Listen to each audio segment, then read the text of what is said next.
I'm so glad you could make it back to So, What's Your Story?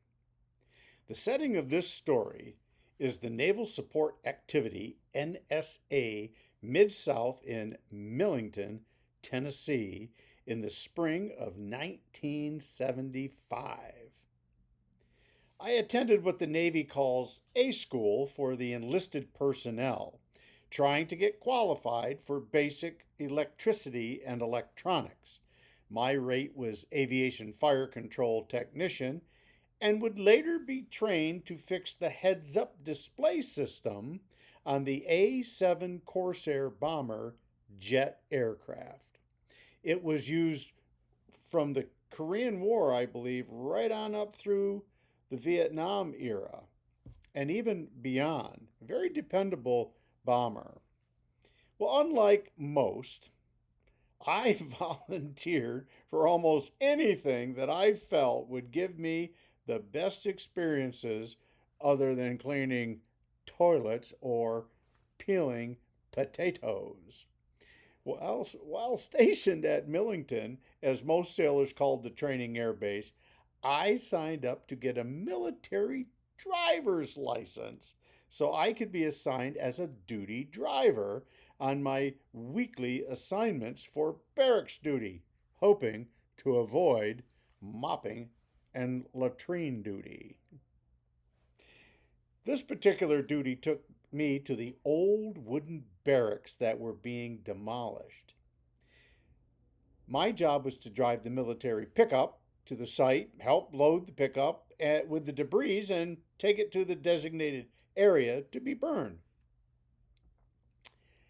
I had no idea what I was going to experience, but it ended up being quite an explosive and big bang for the buck.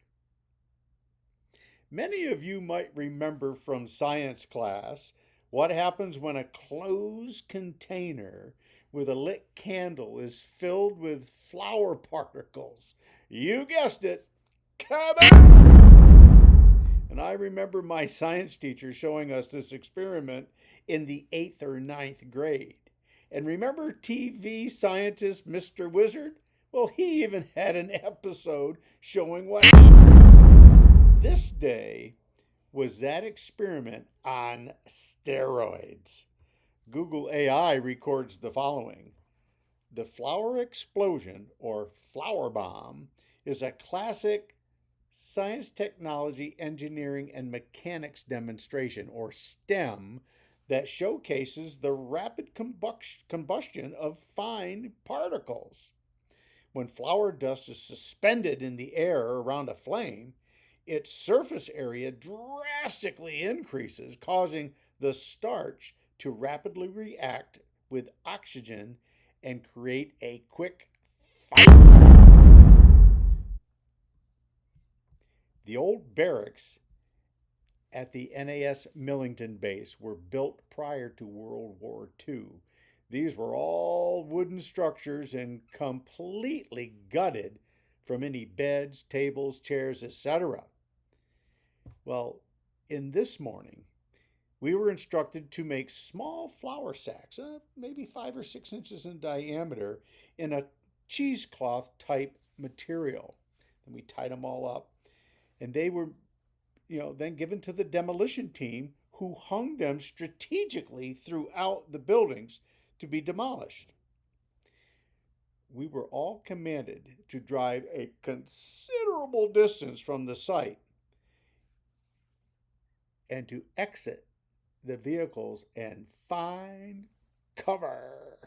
This was not the time to disobey, I assure you.